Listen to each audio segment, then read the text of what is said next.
Praise the lord. దేవుని పరిశుద్ధ నామములో అందరికీ కూడా వందనాలండి. అందరూ బాగున్నారా?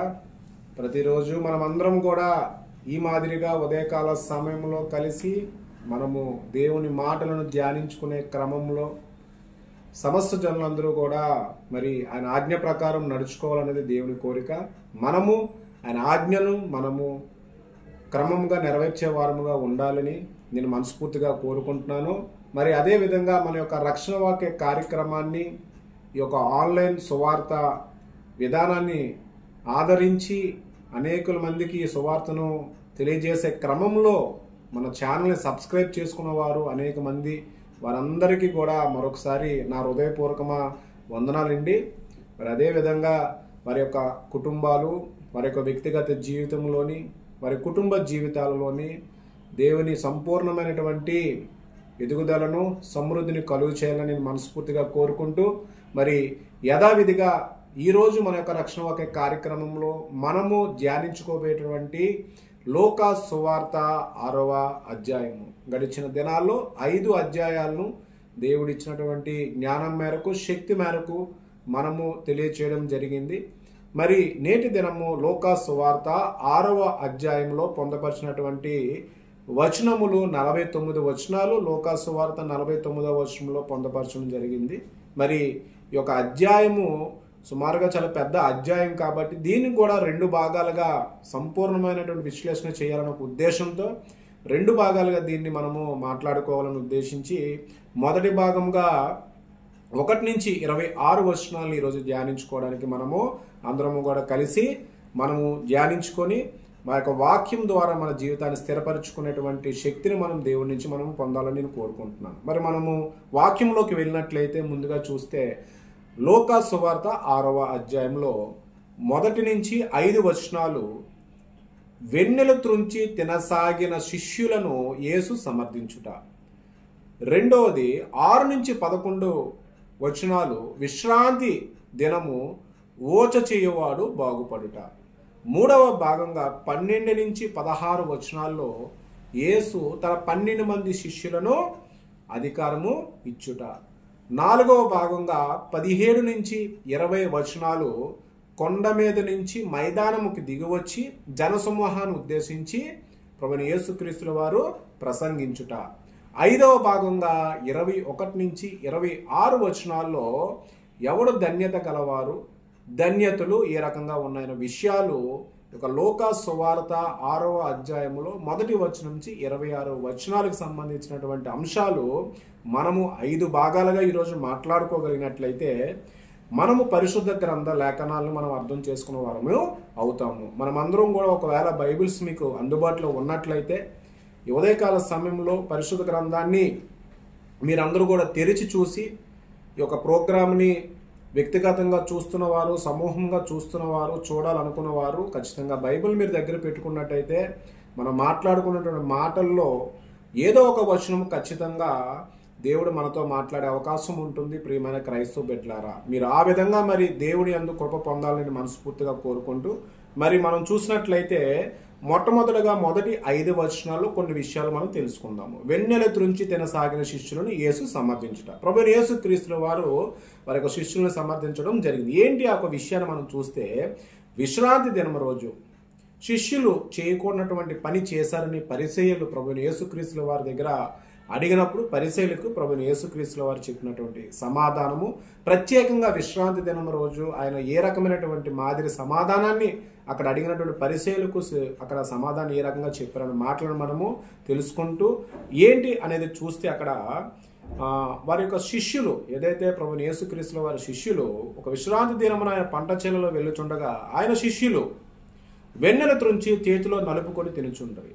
అప్పుడు ప్రభువైన యేసుక్రీస్తుల వారు ఆ యొక్క పరిసయ్యులు అది చూసి ఆయన అడిగినప్పుడు, విశ్రాంతి దినంలో నీ శిష్యులు చేయకూడని కార్యములు చేస్తున్నారు ఏంటి అని అడిగినప్పుడు, ఎందుకంటే మనము తండ్రి యెహోవా ఆజ్ఞ మేరకు ధర్మశాస్త్ర ప్రకారంగా విశ్రాంతి దినం రోజు ఈ యొక్క ఎటువంటి పనులు, చేతి పనులు కానీ వృత్తి పనులు కానీ సమస్తాన్ని విడిచిపెట్టి 6 దినాలు సంపూర్ణంగా మనము మన శ్రమలలో మనం అనుభవించి 7వ దినము తండ్రి యెహోవా నామాన్న విశ్రాంతి దినం ద్వారా ఆయన కీర్తించడము, ఆయన గణపరచడం అనే ప్రత్యేకమైనటువంటి విధానాన్ని ధర్మశాస్త్ర రాజ్యాలను కూడా కొనసాగిస్తూ కృపా సువార్త కలిగి ఉన్నప్పటికీ కూడా నీ శిష్యులు ఏంటి అని సమాధానం చెప్పినప్పుడు వారు పని చేయలేదు. వారు వెన్నులు తురించిన ఒక విషయాన్ని, వారు ఏర్పరచుకున్న ఆహారానికి సంబంధించి ప్రభువైన యేసుక్రీస్తుల వారు ఎవరితో పోల్చి ఆ విషయాన్ని చెప్పారనేది ఆ తర్వాత వచనాల్లో మనం చూసుకుంటే అక్కడ 3వ వచనంలో సాక్షాత్తు ప్రభువైన యేసుక్రీస్తుల వారు మాట్లాడినటువంటి మాట, తానును తనతో కూడా ఉన్నవారును ఆకలిగొని ఉన్నప్పుడు దావీదు ఏమి చేసనో అది అయినను మీరు చదవలేదా? అతడు దేవుని మందిరంలో ప్రవేశించి యాజకులు తప్ప మరి ఎవ్వరును తినకూడని సుముఖపు రొట్టెలు తీసుకొని తిని తనతో కూడా ఉన్నవారికి ఇచ్చెన కదా అనెను అని ఏదైతే యొక్క దావీదు గారు చేసినటువంటి ఆ యొక్క పనిని అక్కడ ఉన్నటువంటి పరిసయ్యులకు తెలియచేస్తూ చివరగా అక్కడ ఆ యొక్క 5వ వచనము చివరి మాట ప్రభువైన యేసుక్రీస్తుల వారు చెప్పినటువంటి, కాగా మనిషి కుమారుడు విశ్రాంతి దినమునకు యజమానుడని వారితో చెప్పాను. ఆమేన్. ఏదైతే మనిషి కుమారుడు విశ్రాంతి దినానికి యజమాని, సర్వము ఆ యొక్క దినాలలోని ఆ యొక్క ప్రత్యేకమైన విశ్రాంతి దినముకు నేను యజమానిని అని ప్రత్యక్షంగా ప్రభు యేసుక్రీస్తుల వారు విశ్రాంతి దినాన్ని ఉద్దేశించప్పుడు జరిగింది. మరి అదే మాదిరిగా మనం చూస్తే 6 నుంచి 11 వచనాల్లో ఏ మాటలు ఇక్కడ పొందపరచడం జరిగిందని చూస్తే, తిరిగి మరలా విశ్రాంతి దినము రోజు, మరొక విశ్రాంతి దినము రోజు ఆ యొక్క సమాజ కేంద్రంలో ఓచ కుడి చేయగలవాడు ఒకడు ఉండెను. ఆయనను విశ్రాంతి దినము రోజు ప్రభువైన యేసుక్రీస్తుల వారు స్వస్థత పరుస్తారన్న ఒక ఉద్దేశంతో వారి యొక్క మనస్సులను ఎరిగి పరిచయాలు దీన్ని ఏ రకంగా మళ్ళీ ప్రశ్నిస్తారని చెప్పి వారికి ప్రశ్నకు సమాధానంగా మరొక ప్రశ్నిస్తూ కూడా ఆ యొక్క స్వస్థత చేసిన విధానాన్ని మనం చూసినట్టయితే అక్కడ ఓచ చేయగల వాడి యొక్క పరిస్థితి ఏంటి మనం చూస్తే, అప్పుడు కూడా ప్రభువైన యేసుక్రీస్తులో మాట్లాడిన మాట, విశ్రాంతి దినమున మేలు చేయుట ధర్మమా కీడు చేయుట ధర్మమా, ప్రాణ రక్షణ ధర్మమా ప్రాణ హత్య ధర్మమా అని మిమ్మును అడుగుచున్నానని వారితో చెప్పి, మిమ్మును అంటే అక్కడ ఉన్నటువంటి పరిసయ్యులకు ఏదైతే చేస్తున్నటువంటి మేలుకు సంబంధించిన మాటలను వాళ్ళకి గుర్తు చేస్తూ ప్రభువైన యేసుక్రీస్తుల వారు ప్రత్యక్షంగా మాట్లాడిన మాటలు తెలియచేయడం జరిగింది. ఆ సమయంలో అక్కడ ఉన్న ఓచ చేయగల వారు లేచి నిలబడి స్వస్థత పొందినప్పుడు వారు ఆ యొక్క స్వస్థత పొందిన విధానాన్ని, వారు చెయ్యి బాగుపడిన విధానాన్ని తర్వాత వచనాల్లో పొందపరచడం జరిగింది. మరి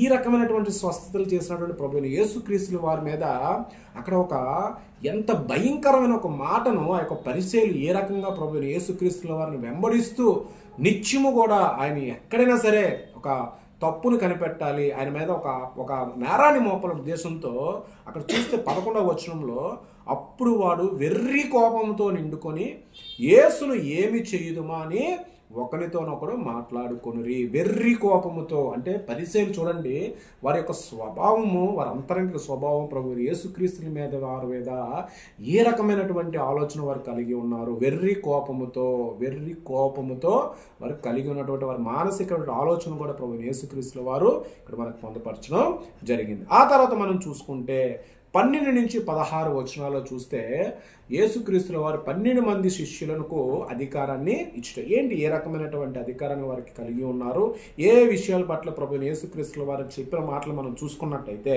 12వ వచనంలోని, ఆ దినముల యందు ఆయన ప్రార్థన చేయుట కొండకు వెళ్ళి దేవుని ప్రార్థించుట యందు రాత్రి గడిపిన. అంటే ప్రియమైన క్రైస్తవ బిడ్డలారా, ఒక ఎన్నిక జరగాలన్నా దేవుని చిత్తము, తండ్రి చిత్తము లేనిదే కుమారుడు ఏ ఒక్క క్రియను కూడా చేయలేదు. రాత్రంతా ప్రార్థన చేసిన తర్వాత ఆయన ఉదయం అయినప్పుడు తన శిష్యులను పిలిచి, ఎప్పుడండి రాత్రంతా కూడా దేవుడుతో తండ్రితో గడిపి సమస్త విషయాలను కూడా అక్కడ ఆయన కనపరిచి ఆయన ఒక పర్మిషన్ ద్వారా తిరిగి ఉదయమైనప్పుడు వచ్చి అక్కడ 12 మందిని ఏర్పరిచి 12 మంది శిష్యులను ఏర్పరిచి వారికి అపోస్తులు అని పేరు పెట్టడం జరిగింది. వారు ఎవరు అనేది 14వ వచనం నుంచి మనం చూసుకున్నట్టయితే 16వ వచనం వరకు ఉంది. అక్కడ ఒక పేరు ప్రత్యేకంగా ద్రోహి అగు ఇస్కరతి యోధ అనువారు. 16వ వచనం చివరిలో మనం చూస్తే ద్రోహి అగు ఇస్కరతి యోధ అంటే సాక్షాత్ పరిశుద్ధ గ్రంథంలోనే ఒక ద్రోహి అని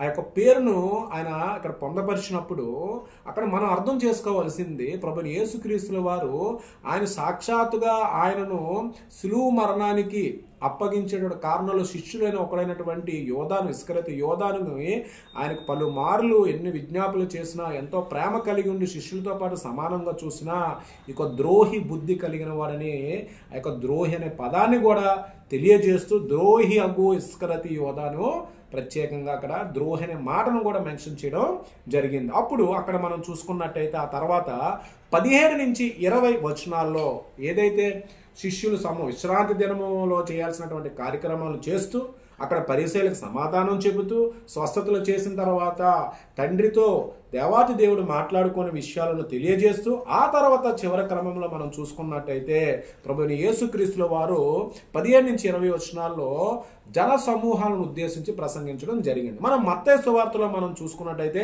5, 6, 7, 8 వచనాలు చూస్తే 5వ వచనం ప్రారంభంలో కొండ మీద ప్రసంగం అని క్లారిటీగా మనకి తెలియజేసిన సమస్త విషయాలతో పాటు 8వ వచనం సరికి కొండ దిగి వచ్చాను అంతటితో వరకు 5, 6, 7, 8 వచ్చిన అధ్యాయాల్లోని ఇవన్నీ ముఖ్యమైనటువంటి ఎన్నో విషయాలను సాక్షాత్తుగా ప్రభు యేసుక్రీస్తుల వారు మాట్లాడిన విధంగానే ఇక్కడ కూడా లూకా సువార్తలో మనకి 17వ వచనం నుంచి 20 వచనాల్లో ఆయన ప్రసంగం అనేది ప్రారంభం అవడం అనే సంగతి విషయాలు మనం చూడొచ్చు. ఇక్కడ మనం ఏంటనేది చూసుకుంటే ఆయన వారితో కూడా దిగివచ్చి, అంటే అక్కడ వారితో కూడా దిగివచ్చి అంటే ఎవరంటే శిష్యులతో కూడా దిగివచ్చి మైదానమందు నిలిచినప్పుడు అక్కడ ఉన్నటువంటి శిష్యులకు గొప్ప సమూహము, అదేవిధంగా వారి చుట్టుపక్కల ఉన్నటువంటి కపెర్నహూము నుంచి కానీ గలిలయ నుంచి కానీ అనేక మంది ప్రజలందరూ కూడా స్వస్థత పొందడానికి అక్కడికి వచ్చి ఆ యొక్క సమయంలోని ఆయనను ముట్టడం వల్ల ఆ ప్రభావము ప్రభువైన యేసుక్రీస్తుల వారి శరీరం నుంచి ఆ ప్రభావము వారు పొంది వారు స్వస్థత పొందిన విషయాలను తెలియజేస్తూ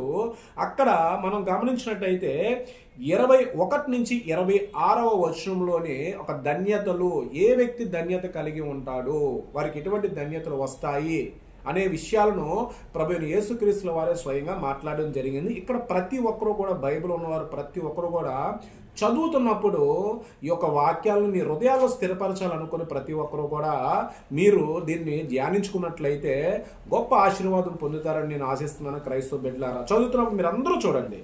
అంతటా ఆయన తన శిష్యుల తట్టు పరచూచి ఇట్లను, భేదలైన మీరు ధన్యులు, దేవుని రాజ్యము మీది.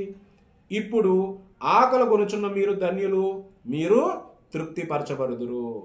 ఇప్పుడు ఏడ్చుచున్న మీరు ధన్యులు, మీరు నవ్వుదురు. మనిషి కుమారుని నిమిత్తము మనుషులను మిమ్మును ద్వేషించి వెలివేసి నిందించి మీ పేరు చెడ్డదని కొట్టివేయినప్పుడు మీరు ధన్యులు. ఏదైతే మన లోక రక్షకుడైన ప్రభు యేసుక్రీస్తుల వారి గురించి మనకు ఆయుష్కాలం ఉన్నంత కాలము కూడా ఆయన యొక్క సువార్తను ప్రకటించే దశలో కానీ, ఆయన నిత్య జీవితం గురించి మన కుటుంబాలు కానీ మన వ్యక్తిగత జీవితం కానీ తృణాప్రాయంగా మనము ఇతరులతో ఆయన ఒక మాటలను డిస్కషన్ చేసేటప్పుడు ఎవరు హేళన చేసినా ఎవరు నవ్వినా కూడా మీరందరూ ఒకటి గుర్తుపెట్టుకుని ప్రభు యేసుక్రీస్తుల వారు చెప్పినట్టు గొప్ప మాట, ఆ దినము మీరు సంతోషించి గంతులు వేయండి, ఇదిగో మీ ఫలము పరలోకమందు గొప్పదే ఉండునని వారి పితరులు ప్రవక్తలు అదే విధంగా చేసిరి. అంటే ఇక్కడ వారి పితరులు ప్రవక్తలు అంటే ప్రవక్తలు ఎక్కడ ఉన్నారండి? మనకు వచ్చేసరికి ధర్మశాస్త్ర గ్రంథంలో ఉన్నటువంటి అనేక మంది ప్రవక్తలు, యెషయా మొదలుకొని చివరి మలాకి వరకు కూడా మనం చూసినట్టు అందరూ ప్రవక్తలు కూడా ఆయన యొక్క ధర్మశాస్త్రాన్ని నెరవేర్చే క్రమంలో ఎన్నో అవమానాలు పొందారు అని చెప్పి ఇక్కడ ఆ యొక్క విషయాన్ని కూడా మనకు తెలియచేయడం జరిగింది. ఆ తర్వాత చూస్తే అక్కడి నుంచి మళ్ళా అదే విధముగా చేసిరి. 24వ వచనం మనం చూస్తే, అయ్యో ధనవంతులారా, మీరు కోరిన ఆదరణ మీరు పొంది ఉన్నారు. ఆ తర్వాత 25వ వచనం చూస్తే, అయ్యో ఇప్పుడు కడుపు నిండి ఉన్నవారులారా మీరు ఆకలి కొనుచుందురు, అయ్యో ఇప్పుడు నవ్వుచున్న వారులారా మీరు దుఃఖించి ఏడ్తురు. 26వ వచనంలో మనం చూసుకుంటే, మనుషులందరూ మిమ్మును కొనియాడినప్పుడు మీకు శ్రమ. మనుషులు మిమ్మును కొనియాడినప్పుడు మీకు శ్రమ. అదే మనం చూస్తే 22వ వచనంలో, మనిషి కుమారుని నిమిత్తము మనుషులను మిమ్మల్ని ద్వేషించి వెలివేసిన ఎడల మీ పేరు చెడ్డదని కొట్టివేయినప్పుడు మీరు ధన్యులు. అదేవిధంగా ఇక్కడ చూస్తే వారి పితరులు అబద్ధ ప్రవక్తలను అదే విధంగా చేసిరి. ఏదైతే అబద్ధ ప్రవక్తలు కూడా ఏ రకమైన మాదిరిగా వారు ఫలితాన్ని అనుభవించారు, ప్రవక్తలు దేవుని ధర్మాన్ని నెరవేర్చినట్టు ప్రవక్తల ఉద్దేశం ఏ విధంగా ఉన్నదని క్లుప్తమైన వివరణ మనకి ఒక 26వ వచనం చివరిలో మనము చూసుకునవచ్చు. 23వ వచనంలో మనం చూసుకుంటే వారి పితరులు ప్రవక్తలకు అదే విధముగా చేసిరి. 26వ వచనంలో చూసుకుంటే వారి పితరులు అబద్ధ ప్రవక్తలకు అదే విధముగా చేసిరి. మరి నేటి దినము మనము మొదటి భాగంగా లూకా సువార్త 6వ అధ్యాయంలో పొందపరిచినటువంటి మొదటి వచనం నుంచి 26 వచనములు నేటి దినము దేవుడిచ్చినటువంటి గొప్ప శక్తిని బట్టి యొక్క యోగ్యతను బట్టి నేటి దినం ఈ ఉదయకాల సమయంలో ప్రియమైన క్రైస్తవ బిడ్డలారా మనం అందరం కలిసి ఒక ధ్యానాన్ని మనం చేసుకోవడం జరిగింది. ఈ యొక్క ధ్యానించుకున్నటువంటి ఈ యొక్క వచనాలలో మనము ఈ యొక్క సందర్భంలో మనం తెలుసుకోవాల్సింది ఏంటి అని చూస్తే బరముఖ్యంగా విశ్రాంతి దినము ప్రతి క్రైస్తవుడికి కూడా 6 దినాలు శ్రమ దినాలు సంపూర్ణముగా దేవుని చిత్తానుసారంగా జరిగించి 7వ దినము విశ్రాంతి దినము రోజు మనమందరము కూడా మన యొక్క కుటుంబాలతో కలిసి మనకి దగ్గరలో ఉన్నటువంటి మన సంఘ ఆరాధనలో కలిసి దేవుణ్ణి ఆ యొక్క సర్వోన్నత స్థలంలోని ఆయనను కీర్తించి గణపరచడం అనేది ప్రతి క్రైస్తవుడి యొక్క బాధ్యత, అది ఒక ఆజ్ఞ, అది దేవుడికి ఇష్టమైనటువంటి విషయం అనేది మనం ప్రతి ఒక్కరము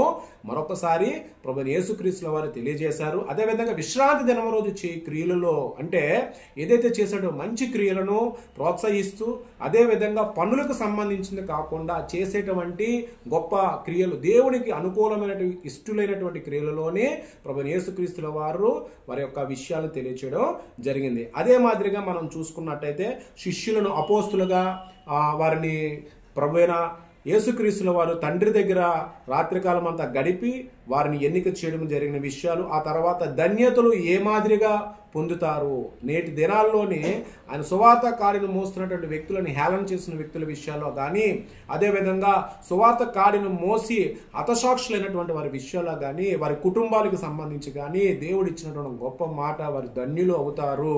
సాక్షాత్తు ప్రభువైన యేసుక్రీస్తుల వారు మాట్లాడే మాటలను నా జీవితంలో ఫలింప చేయాలని, అదేవిధంగా మరి యొక్క రక్షణ వాక్య కార్యక్రమాన్ని చూస్తున్నటువంటి సమస్త జనులందరూ కూడా మరి యొక్క మాటలను మీ హృదయాల్లో స్థిరపరచుకోవడమే కాకుండా మీరు ధ్యానించి దేవునితో మాట్లాడి ప్రతి వచనము జీవితంలోని ప్రతి క్రైస్తవుడు కూడా వారి యొక్క ఏదైతే శాప జీవితాన్ని నుంచి కానీ వారి యొక్క పాప జీవితాన్ని నుంచి కానీ వారు సమాధానము పొందాలి అనుకున్నప్పుడు రక్షణ పొందిన ప్రతి వ్యక్తి కూడా దేవుని యొక్క గొప్ప వాక్కు అనగా వాక్యాన్ని మీ హృదయాల్లో మీరు స్థిరపరచుకొని ధ్యానించుకున్నట్లయితే ఖచ్చితముగా దేవుడిచ్చేటువంటి గొప్ప ఆశీర్వాదాన్ని మీరు అందరూ పొందినవారు అవుతారు. ప్రియమైన క్రైస్తవ బిడ్డలారా, మరి నేటి దినం ఈ గొప్ప మాటలు మన అందరి జీవితాల్లోని, అదేవిధంగా ఈ యొక్క కార్యక్రమాన్ని వీక్షిస్తున్న సమస్త జనులు ఈ నిమిషంలో వారి యొక్క మారు మనస్సు నిమిత్తముగా వారు ఈ యొక్క కార్యక్రమంలో ఏకీభవించి దేవునికి మొరలిడిన ఎడల దేవుడు చేయ గొప్ప అద్భుతాలు మీ యొక్క జీవితాల్లో ఫలింపు చేయాలని మనం ప్రార్థన ద్వారా ముగించుకొని దీన్ని పూర్తి చేద్దాం. తలలు వంచుకున్నట్టయితే అందరము కలిసి ప్రార్థించుకుందాము. మహోన్నతుడా, సమాధానకర్త తండ్రి అయిన మా దేవ, మీకు వందనాలు, స్తుతులు, స్తోత్రములు తండ్రి. లోకరక్షకుడు ప్రభు యేసుక్రీస్తు పరిశుద్ధాత్మ నామంలో ప్రభువా తండ్రి నాయన, నేటి దినము లూకా సువార్త 6వ అధ్యాయంలో ప్రభువా మాట్లాడినటువంటి మాటలను ప్రభువా తండ్రి 1 నుంచి 26 వచనాల్లో ప్రభువా ప్రత్యక్షంగా మీరు సమస్త జనులకు ఉద్దేశించి ప్రభువా మీరు తెలియజేసినటువంటి సందేశాలను ప్రభువా గొప్ప ప్రత్యేకతలు ప్రభువా విశ్రాంతి దినము గురించి తెలియజేసినటువంటి విషయాలు కానీ, శిష్యులను గురించి మాట్లాడినటువంటి మాటలు కానీ ప్రభువా తండ్రి ధన్యత జీవితము కలిగి ఉన్నటువంటి వ్యక్తుల యొక్క జీవిత విధానాన్ని గురించి ప్రభువా మీరు వివరించిన విధానాన్ని బట్టి కానీ ప్రభువా మేమందరము కూడా సంతోషించి ప్రభువా మేము మీ నామాన్ని గణపరిచే క్రమంలో ప్రభువా తండ్రి నాయన అట్టి గొప్ప కృపను పొందేవారంగా ప్రభువా ఆశీర్వదించండి, ప్రభువా దీవించండి. మరి రక్షణ వాక్య కార్యక్రమంలో ప్రభువా పాలి భాగస్తులై ప్రభువా మీ ముందర నీ నేటి ఉదయకాల సమయంలో ప్రభువా ప్రార్థిస్తున్నటువంటి వారి యొక్క వ్యక్తిగత ప్రార్థనలు ఎందుగాను వారి కుటుంబ ప్రార్థనలో ప్రభువా తండ్రి వారి తలంపులు ఎరిగిన మా దేవ వారి యందు ప్రభువా నాయన సమస్తమును నెరవేర్చే దిశలో ఆశీర్వదించండి ప్రభువా నాయన. మరి రాబోయే దినాలలో ప్రభువా రక్షణ వాక్య కార్యక్రమం ద్వారా ప్రభు అనేకులు బలపడి ప్రభువా మీ నామాన్ని అనేకులు చేరవేసే క్రమంలో ప్రభువా నాయన సబ్స్క్రైబ్ చేసుకున్నటువంటి ప్రతి క్రైస్తవ సోదరులు ప్రభువా తండ్రి, సోదరీమణులు ప్రభువా తండ్రి, యవ్వన బిడ్డలు ప్రభువా తండ్రి నాయన మేమందరం మా యొక్క సాధనాలుగా ప్రభువా తండ్రి నాయన మేమందరము నీకు నాయన కనపరిచే క్రమంలో ఆశీర్వదించి మెండైన కృపను కలుగు చేయమని నజరేయుడగు యేసు క్రీస్తు పరిశుద్ధాత్మ నామమున మిక్కిలి కృపతో అడిగి వేడుకొంచున్నాం తండ్రి. పరలోకమున మా తండ్రి నీ నామము పరిశుద్ధపరచబడును గాక, నీ రాజ్యము వచ్చును గాక, నీ చిత్తము పరలోకమందు నెరవేరబడినట్టు భూమి మీద నెరవేరబడిన గాక. అనుదిన ఆహారము నేడు మాకు దయచుడి, ఇతర అపరాధం మీరు క్షమించిన ప్రకారముగాను తండ్రి మా అపరాధం క్షమించండి. సోదరుల నుంచి దృష్టి నుంచి కీడు నుంచి రక్షించండి ప్రభా. తండ్రి రాజ్యము బలము ఘనత శక్తి మహిమ నిరంతరం నీవై ఉన్నవి తండ్రి. Amen, amen, amen. ప్రియమైన క్రైస్తవ బిడ్డలారా, మరి సంతోషముగా నేటి దినాన్ని మీరు అందరూ ప్రారంభించి దేవుని చిత్తానుసారంగా మీ యొక్క క్రియలలోని మీ యొక్క మార్గాలలోని సమస్తమైన విజయాలు పొందాలని, మరి నేటి దినము శీతాకాల సమయంలో వృద్ధులు కానీ అనేక మంది అంటే అనారోగ్య సమస్యతో ఉన్న వారి కోసము వారి యొక్క వ్యక్తిగత జీవితాల్లో మీరందరూ కూడా మీ అనుదిన ప్రార్థనలు చేయండి.